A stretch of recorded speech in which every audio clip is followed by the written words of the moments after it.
Hi friends, welcome to Wanderlust channel. In the last video we explore the Tamil Nadu houses in Dakshinachitra. In this video we will see Kerala houses. So let's get started.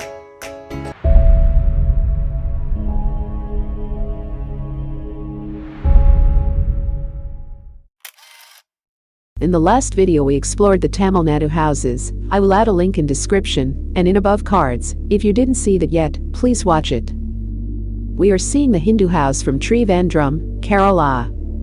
This small middle-class house from South Kerala belonged to an agricultural Hindu family of Nairs, a popular matrilineal Hindu caste. The house is representative of houses in southern Kerala, where the building material was primarily timber. The manner of joinery and wood used, jackfruit wood and palmyra, was standard in southern Kerala for both the rich and middle class. The carved detailing on the crossboards of this house is of the highest quality. In Kerala, craftsmanship and materials used were the same for the well-to-do and the middle class.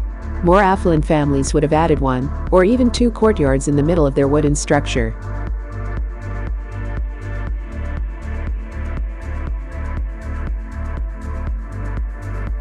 For other activities they would expand by building separate buildings, a small shrine, a cowshed, an entrance gateway with storage and a small granary. If they were very well-to-do, they may have built a separate guest house. Most traditional houses in Kerala do not have a courtyard. You can see the most common household items exhibited here. It is difficult to spot any material other than wood.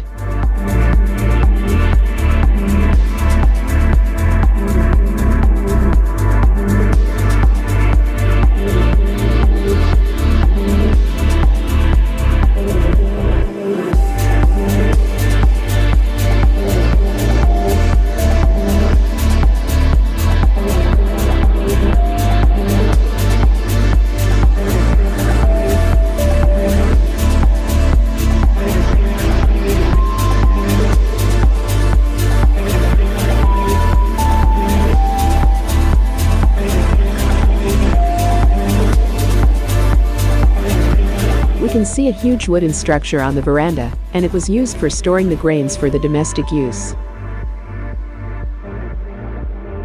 There is a tea shop behind the house which is not functional. We can see some old film posters stick to the wall like in the old days. We can see the cowshed behind the hose, which is common in most of the houses in earlier times. This cowshed is also made of woods mainly.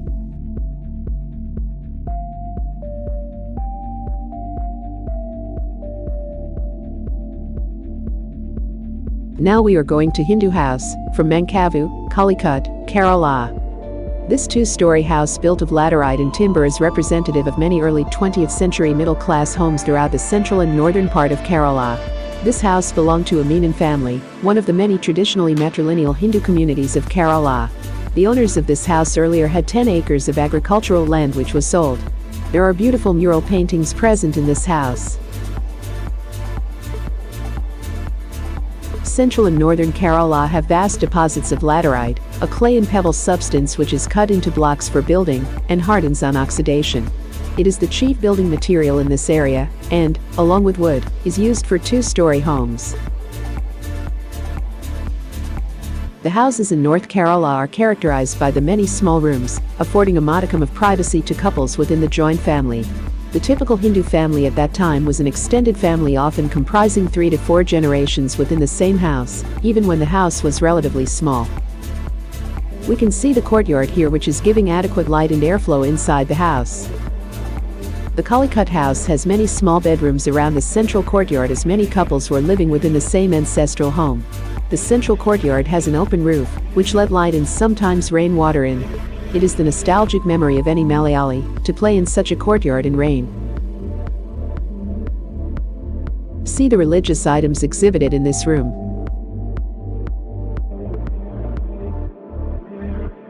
In the center is a ritual sword belonging to the Bhagavathi temple.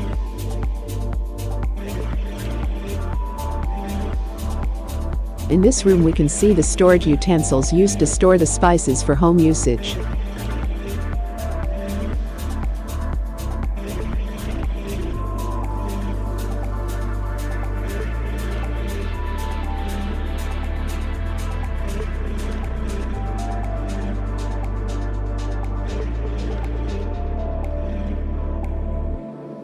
see the bar ani, which is used to store items or make pickle and other foods. Also see the big vessels, which is used to cook food for many people.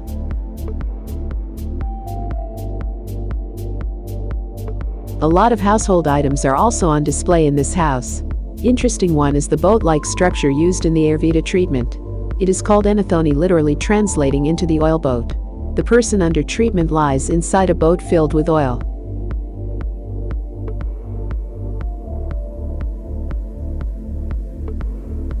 To reach the second floor there is a wooden staircase. In the second floor there is no wooden ceiling in many places. We can see the wooden roof and clay roof tiles.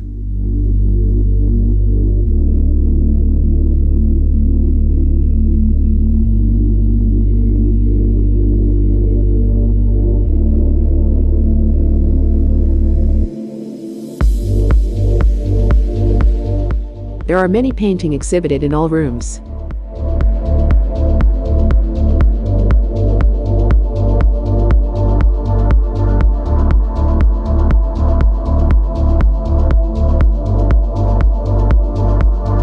North Kerala have a culture-rich religious-related activities. We can see some reference to those in these rooms.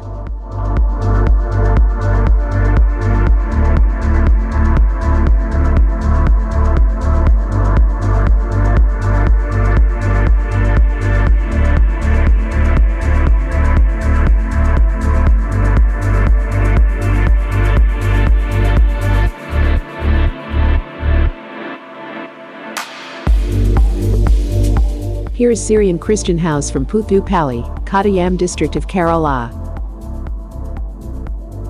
The basic features of this house are common to houses of all communities from the earlier Trivandrum section of Kerala, the woodcraft and joinery, the underground storage and general emphasis on storage of food items, the well in the kitchen, the steeped roof and the long veranda. The distinctive feature of the Syrian Christian house is its layout, with the entrance of the house leading directly into the granary. Prayers in this house were conducted in front of the granary, identified by the small cross above the door. The addition of a masonry structure which includes a living room, a separate dining room and kitchen is a sign of the early westernization of the community, and the social trend of entertaining guests in a family house. Houses from this period in Trivandrum were generally single-storied. House expansion occurred by the addition of supplementary buildings, an agricultural house, a cowshed, a separate granary, guest house and an elaborate gatehouse Padapura.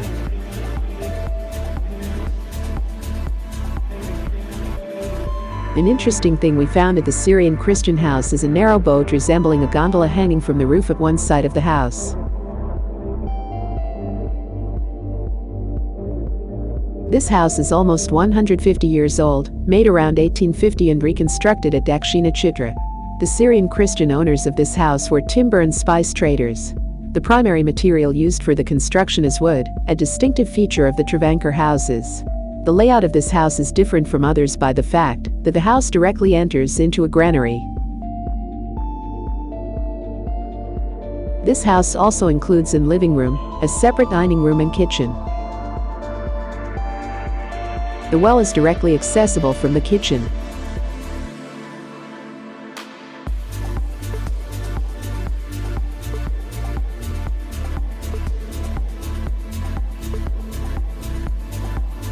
Here is the living room of the house.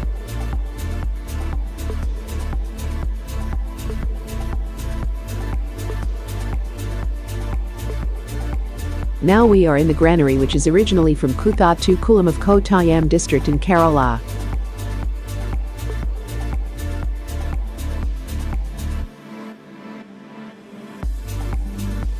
The mural paintings on the walls are amazing.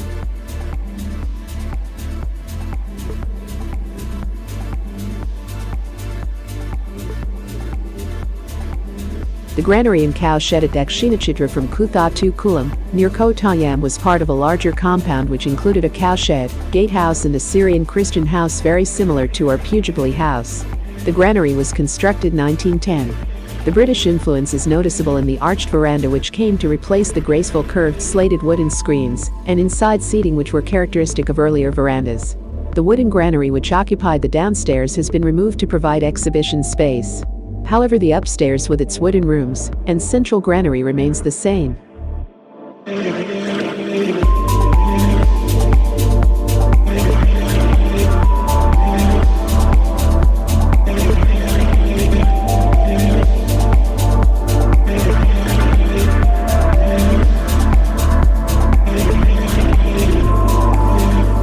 can see the paintings in different rooms.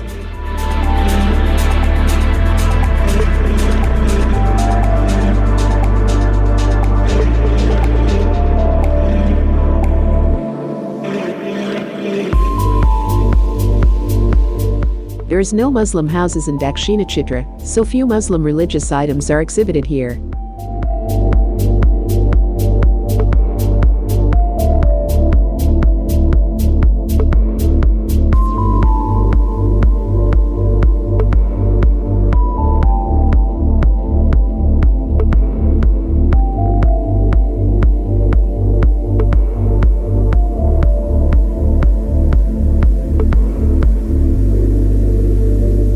Now we are on the Chikmagalur house. Mr. K.A. Muhammad Ismail built this house in 1914. The house represents one part of the history of the Chikmagalur district in Karnataka, as well as the Muslim heritage of Karnataka. Mr. Muhammad's ancestors immigrated from West Asia, Turkey, to Bijapur several centuries ago and later to Chikmagalur. His neighbors say he may have owned 5 acres of coffee, appropriate both for the area which is known for its excellent coffee as well as for the tale which attributes the introduction of coffee by an Arab trader into Chikmagalur in the late 1700s. Mr. Muhammad was also a trader.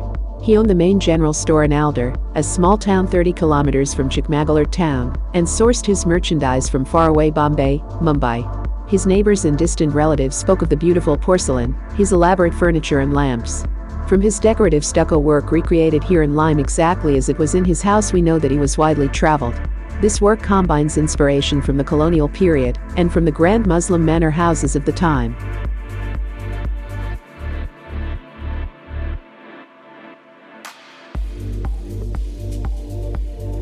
This house combines inspiration from the colonial period and from the grand Muslim mansions of its time.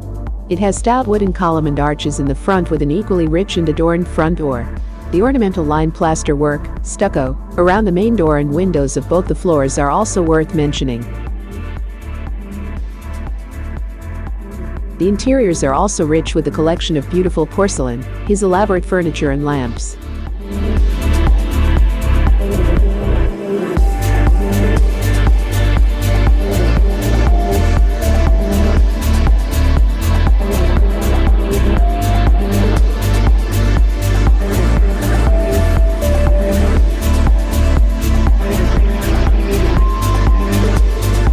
This is Ilkal Weavers House, which was from Bagalkote district, Karnataka. There is a huge front facade made of stone and a little of wood. This cluster of weavers' houses from northern Karnataka represents an urban settlement pattern and is typical of weavers' houses in the larger northern region of Karnataka. The roof of the house is also covered with flat stone slabs packed with mud. In order to let the light and air pass through the roof, small terracotta pots open on both sides used to be inserted in the roof. Wood is very scarce and the only wood found in this region is neem. The wooden gateway, stone and wooden window at the entrance were taken from Ilkal, the last remaining standing remnants of a house which was considered to be the oldest known house in the town. Now we are going to Ikat house in Nalgonda district of Telangana. The weaver's house at Dakshinachitra from Nalgonda district, Telangana follows an age-old traditional style locally known as Bhuvanti. The preferred plan is the Chitra Sala plan, with 3 bays, sections and a small courtyard in the middle. Rooms are at the back. Building materials are the following: reapers are bamboo, beams are palmyra, roof tiles are semicircular in shape. If the owner can afford, the house will have an outside garden, bathroom and utility area enclosed by walls and a separate entrance. The plinth is made of stone blocks with mud mortars, and the walls are either mud or sun-dried bricks. The weaver's house plan is an adaptation of an agriculturist house. The house was constructed by local masons and carpenters after the same plan of the family house. Ikat, the technique of dyeing the yarn to form designs before putting the yarn on the loom, is famous in Nalgonda district. Thank you for watching the video. Please hit like button if you like the video. Subscribe the channel for more videos like this. Thank you. See you in the next.